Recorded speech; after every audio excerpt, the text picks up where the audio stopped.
Halo, selamat datang di Kongko United TV. Di video ini gue bakal ngomongin pemain-pemain terbaik di Manchester United selama musim ini ya. Performanya dari awal sampai akhir bakal gue bahas hari ini. Tapi sebelumnya kita lihat dulu ya, ada statistik menarik ya dari pemain-pemain kita ya. Yang pasti kayak Bruno, most game, dia main paling banyak, dia 58. Tapi yang menarik adalah Wan Bissaka ternyata nomor 2, startnya 54 kali ya. Mungkin karena si Maguire juga cedera ya, jadi harusnya sih Maguire lah itulah kalau dia nggak cedera ya. Cuma Wan Bissaka juga kayaknya anti cedera tuh orang ya. Terus ada apa lagi, Van de Beek paling banyak diganti, penggantian lah ya. Tapi ya nggak ngepek apa-apa.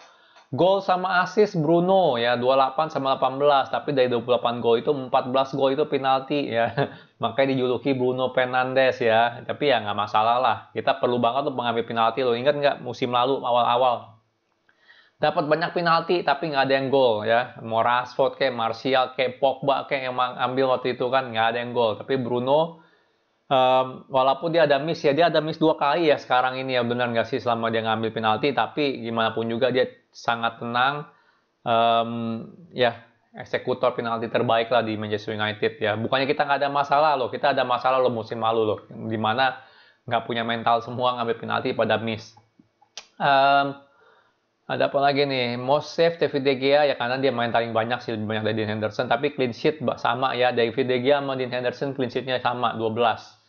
Total shot Bruno, most shot on target Bruno 165 sama 62. Bisa dibayangkan ya berarti ya, kita punya striker kemana aja nih. Harusnya most total shot tuh harusnya striker, bukan seorang attacking midfield ya. Jadi benar-benar deh kalau gue bilang ini kita ngandalin Bruno sekali. Completed pass Harry Maguire ya, jelas kalau kita namanya defender pasti passingnya banyak ya di belakangnya, kiri kanan ya. Terus ada apa lagi nih yang paling ini ya, most headed passes Maguire udah pasti, crosses pun Bruno, bisa bayangin, corner Luke Shaw, oke. Ya, through ball Bruno, banyak Brunonya sih ini, emang kita sangat-sangat dependent ya, sangat-sangat ya bergantung lah sama Bruno Fernandes. Most penalty won Anthony Martial loh. Waduh, Martial nih 6 kali nih penalti gara-gara dia nih. Wah, jadi ngatain Martial hati-hati nih ya. Ternyata pergerakan dia di dalam kotak penalti itu bisa memberikan kita angka lah atau gol lah ya, walaupun dia nggak ngegolin. Dribble Rashford ya, itu ada di ini, Bissaka tackling itu udah inilah, udah pastilah. Blok Bissaka loh. Interception juga Bissaka 104. Clearance Maguire. Jadi sebenarnya kalau dari segi defending, Bissaka sama Maguire sangat kuat ya. Tapi kita tahu Bissaka untuk maju itu kurang bagus. Tapi Bissaka nggak jelek juga loh sebenarnya, dia punya statistik ya. Ya paling itu doang statistik yang ada. Oke, kita ngomongin pemain-pemain terbaik di Manchester United musim ini. Ini nggak ada urutannya ya, jadi gue cuman ini doang. Yang pertama adalah Marcus Rashford ya. Marcus Rashford, jelas di awal-awal musim kita sangat bergantung sama Marcus Rashford dan Bruno Fernandes ya. Pada saat masih pada nggak fit ya, dengan alasan COVID lah, apalah segala macam, preseason pendek atau apa. Cuman Marcus Rashford ini cukup sama Bruno ya, berdua itu sangat mendominasi di awal-awal musim ya, sampai setidaknya sampai Januari lah ya. Januari kan dia sempat cedera atau apa tuh ya, gue lupa, dia sempat rada cedera sampai Januari lah. Habis itu dia mulai drop formnya ya, kemungkinan ya dia ada cedera bahu kan, yang pertama kan udah pasti kan cedera bahu. Terus pas lawan siapa tuh dia, pas apa namanya nyelamatin counter attack, dia cedera ankle itu di bulan Februari atau Maret. Jadi sebenarnya musim yang cukup bagus awalnya untuk Marcus Rashford, tapi di pertengahan dia mungkin mulai kecapean atau apa ya, karena main terus, dan juga tambah cedera kecilnya nggak hilang-hilang ya sampai akhir musim gitu. Dari pertengahan sampai akhir musim dia mulai drop performanya, tapi tetap seorang Marcus Rashford adalah seseorang yang harus dihormati lah di kotak penalti benar, ataupun pas dia megang bola. Jadi tetap dia yang terbaik lah, salah satu yang terbaik performanya di musim ini ya, walaupun ada drop di pertengahan musim sampai akhir musim dia nggak kalah lah performanya sama awal musim ya. Yang kedua kita ada Harry Maguire ya, kita harus ngomongin Harry Maguire ya. jelas Harry Maguire bukan central defender yang perfect ataupun sangat kuat kayak Van Dijk ya, benar nggak ya? Tapi ya Maguire ini punya kualitasnya juga ya. Gue yakin bola atas nggak ada yang lebih baik dari dia ya. Dalam segi defending bola atas ya, menurut gue dia terbaik ya. Jarang yang bisa menang lawan dia. Gue yakin banget jarang. Ya paling bisa dihitung atau dua orang, itu juga mungkin oke-okean. Dari segi positioning pun dia cukup bagus ya. Cuman ya kita tahu permasalahan dari Maguire adalah orangnya cukup lambat ya, nggak gesit-gesit amat lah. Jadi kalau counter attack selalu berbahaya dengan Harry Maguire. Tapi menurut gue sih dia semakin belajar gitu loh ya. Jadi semakin belajar dan Marty dia semakin belajar gimana positioningnya dia gitu loh, kalau kena counter attack ya. Kalau ngandelin speed mau dia udah pasti kalah. Tapi dia lebih mikirin positioning, dan itu menurut gue sih kita harus hargain, benar nggak?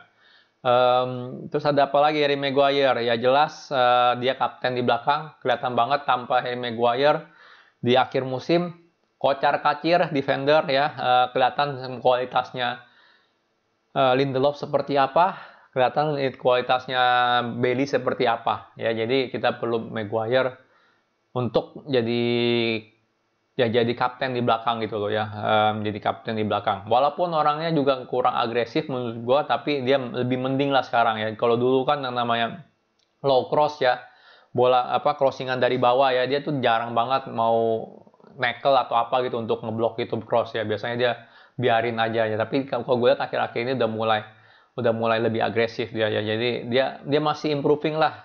Dia punya permainannya, bukannya udah mandek di situ. Dan satu kritis lagi kalau gue mau buat Harry Maguire adalah dia selalu menangin corner. Ya, kalau kita dapat corner dia selalu menang tuh header, tapi selalu bolanya nggak tahu kemana gitu. Itu yang gue sedikit kritis. Kalau Harry Maguire nih, heading akurasinya lebih bagus aja ya 10%, gue yakin kita udah banyak gol dari corner ya, karena dia ngegolin. Tapi faktanya adalah dia dari corner paling cuma berapa ya, 1-2 gol paling kali ya musim ini, bener dari nggak tahu berapa puluh corner header yang dia menangin di corner tuh nggak tahu, tapi yang gol cuma 1 atau 2 gitu ngerti. Jadi menurut gue sih itu harus dia improve tuh. Kalau dia bisa improve itu, wah dia jadi defender top, benar nggak ya kan? Walaupun dia kelemahan dia lambat, tapi dia bisa ngegolin ya, bola atas kuat segala macem, dia jadi defender top ya. Contohnya aja kayak Zuma aja itu, Kurt Zuma ya dari Chelsea sering ngegolin lewat pala, benar nggak? Defender Chelsea sering ngegolin loh lewat pala loh, tapi dia nih yang selalu menangin header tapi jarang ngegolin. Kayak itu doang deh. Kalau dia bisa improve di situ, menurut gue sih itu wah keren deh dari Maguire. Ya, yang ketiga adalah Edinson Cavani. Ya, ini jelas awal musim yang cukup terlambat buat dia ya, dan dia juga terlambat panasnya. Tapi kita tahu setiap kali dia main di lapangan, kualitas dia ada ya, kualitas dia masih ada. Finishing terbaik di Manchester United adalah Cavani ya, movementnya juga pinter ya, dia nggak gesit tapi dia positioningnya sangat bagus ya, movement sama positioningnya sangat bagus. Jadi dia nggak kayak Lukaku loh. Kayak Lukaku mungkin secara fisik lebih kuat lah udah pasti. Tapi kan Lukaku problemnya adalah dia tuh orangnya statik ya. At least setidaknya pas dia di MU ya. Jangan gua nggak tahu dia di Inter gimana sekarang, tapi dia statik orangnya. Ya kan, masuk kotak penalti dia diem situ cari minta crossing gitu kan. Kalau Cavani kan nggak jarang juga begitu.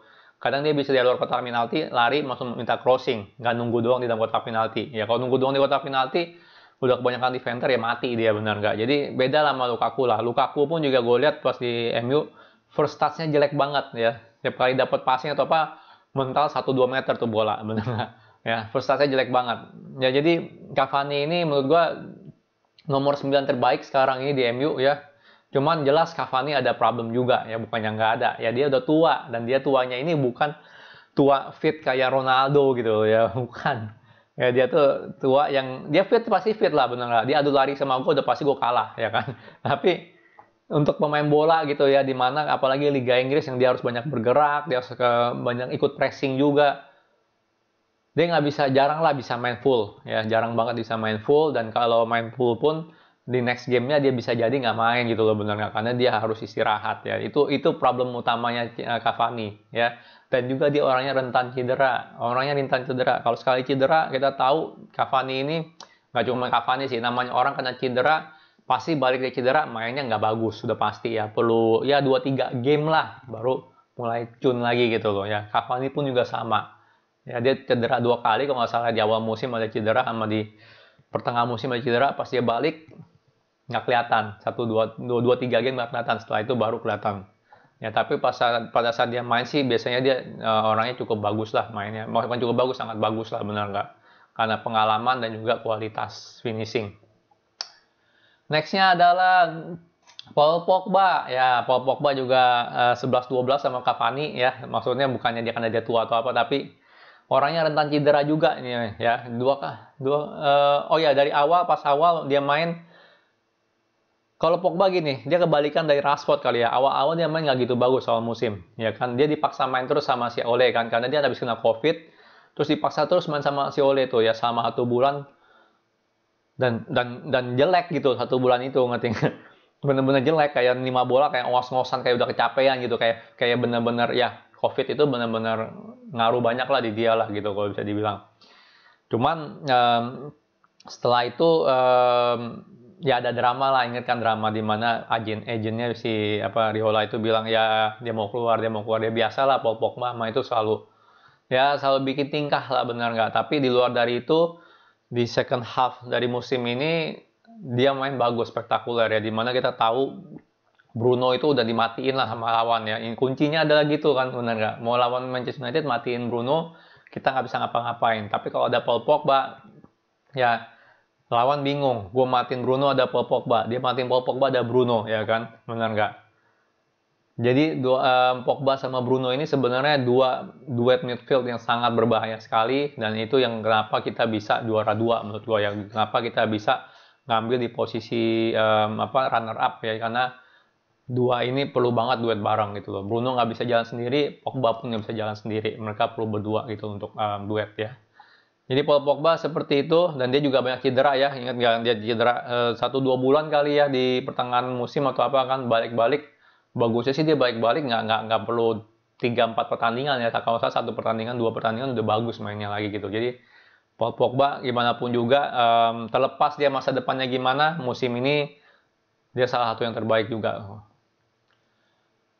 Jelas nomor selanjutnya ada Bruno Fernandes ya. Ya tanpa dia MU nggak tahu gimana nasibnya, jujur aja ya. Tanpa dia, wah, mau runner apa ya bilang berat gitu loh, bener nggak, mau final aja berat. Awal musim dia Bruno Fernandes main sangat bagus ya, sangat bagus. Setelah itu dia nggak menurun sih kalau gue bilang ya, jujur aja ya, tapi emang dia udah mulai lebih diperhatikan sama lawan punya ini defender gitu, jadi dia banyak dimatiin ya. Dia pun juga nggak perfect banget lah gamenya, benar. Kita tahu dia tuh terlalu suka nyentrik kali ya, dia punya passing ya, dia kalau kayak anti gitu main simple pass, dia kayaknya rada anti gitu, dia pengen coba nyari true pass atau long ball long ball atau gimana gitu, dia terlalu mencari passing seperti itu, dan itu nggak apa-apa gitu karena dia nomor 10 kita, benar nggak, kita perlu kreativitas dia. Tapi kadang di beberapa game gue berharap simple pass itu juga penting gitu, dia nggak perlu harus selalu melakukan keajaiban seperti itu ya. Di luar dari itu ya jelas lah dia walaupun second half nggak sebagus main kayak di first half musim ya. Second half dari Januari sama lah Rashford ya, awal musim sampai Desember itu mereka berdua main sangat gila-gilaan, bagus banget. Januari sampai akhir musim udah nggak sebagus awal musim, tapi Bruno Fernandes jauh lebih konsisten dari Rashford ya. Maksudnya ya dia 1-2 pertandingan gitu kan, 1 pertandingan bisa kurang bagus, pertandingan selanjutnya bisa bagus itu. Tapi gimana pun juga kontribusi dia pada saat main jelek pun itu sangat bagus sekali ya, karena he doesn't stop moving ya, dia tetap gerak terus nyari bola, tetap fight lah ya, dia pengen menang gitu, dia selalu pengen menang, dan dia selalu pengen main. Dan untungnya dan bagusnya Bruno ini sampai sekarang ini, sampai detik ini anti cedera ya, semoga ya gitu terus, karena kalau nggak ada Bruno, Van de Beek mau jadi gantiin Bruno, masih belum ada lah yang bisa gantiin Bruno lah sekarang ini, jujur aja ya. Jadi ya dia termasuk salah satu yang bagus lah, yang terbagus lah di musim ini. Dan yang terakhir adalah Luke Shaw ya. Luke Shaw menurut gue paling konsisten dari awal sampai akhir musim, mainnya sangat konsisten bagus ya. Oke lah, ada yang bilang karena ada Alex Telles segala macam. Tapi Alex Telles sendiri pun pemain berkualitas loh, bukannya enggak. Dia jarang main bola aja nih, jarang dikasih kesempatan aja sama Ole nih. Ya kalau dia dikasih kesempatan, gue yakin Alex Telles bisa banget compete sama Luke Shaw. Tapi Luke Shaw ini dari segi menyerang, dari segi bertahan, itu kuat, sama-sama kuat ya. Dan bahkan crossing pun dia juga sangat bagus, jauh lebih bagus daripada Wan-Bissaka, benar nggak? Ya kalau sama Telles 11-12 lah, menurut gue mungkin Telles lebih ada skill ya untuk melakukan crossing ataupun bola mati ya. Tapi Luke Shaw ini konsisten dari awal sampai akhir ya, nggak ada dropnya ya. Sempat cedera sebulan kalau nggak salah ya di pertengahan musim juga, tapi di luar dari itu dia main sangat bagus, selalu bagus gitu, nggak jarang jeleknya gitu loh. Jadi kalau gue bilang sih ya cocok banget ya, bener nggak, Bruno menangin Player of the Year, Luke Shaw menangin Player of the Year. Jadi dua orang ini yang paling konsisten menurut gue sih, dan sangat layak lah untuk menjadi yang dibilang yang terbaik lah musim ini ya. Luke Shaw jelas dari musim lalu gue sangat suka Luke Shaw. Dari dulu gue bilang Luke Shaw ini berkualitas ya. Sayang aja dia emang orangnya rentan cedera ya, sangat rentan cedera, nggak kayak Bissaka ya. Dia Bissaka kan kayak anti cedera tuh orang tuh. Luke Shaw ini sangat rentan cedera. Cuman di luar dari itu menurut gue sih kualitasnya ada, defense bisa, nyerang bisa gitu. Kalau kelemahan Luke Shaw paling cuma satu kali ya, bola atas dia mungkin sedikit lebih lemah ya, sedikit lemah ya. Ya bola atas sedikit lemah kalau gue bilang sih. Cuman ya di luar dari itu dia bagus lah, sangat bagus ya. Sebenarnya gue mau taruh Aaron Wan-Bissaka juga di sini, cuman masalah dari Aaron Wan-Bissaka adalah dia nggak konsisten gitu loh ya, nanti sangat nggak konsisten, dan dia bola atas tuh jelek banget, defense bola atas. Jadi gue nggak taruh di sini. Dan problemnya dari Aaron Wan-Bissaka juga kan dia nggak ada penggantinya, benar nggak?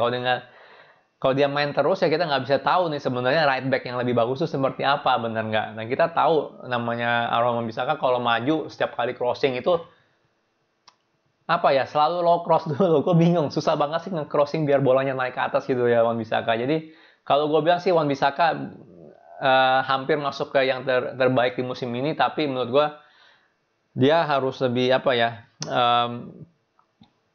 ya harus ada kompetitornya sih Wan-Bissaka nih, biar bisa lebih bersinar gitu, biar bisa lebih kelihatan gitu. Wah, gue kalau nggak main bagus gue bakal diganti, bener nggak? Ya sayang aja gitu, Ole nggak pernah kasih kesempatan ke defender yang lain, bener nggak? Kita banyak loh defender di kanan loh ya, substitusinya kayak Brandon William, Ethan Laird, bener nggak? Terus Diogo Dalot, bener nggak? Itu nggak pernah dikasih kesempatan tuh 3 orang itu tuh. Gue nggak tahu ntar Dalot sih feeling gue bakal balik ya.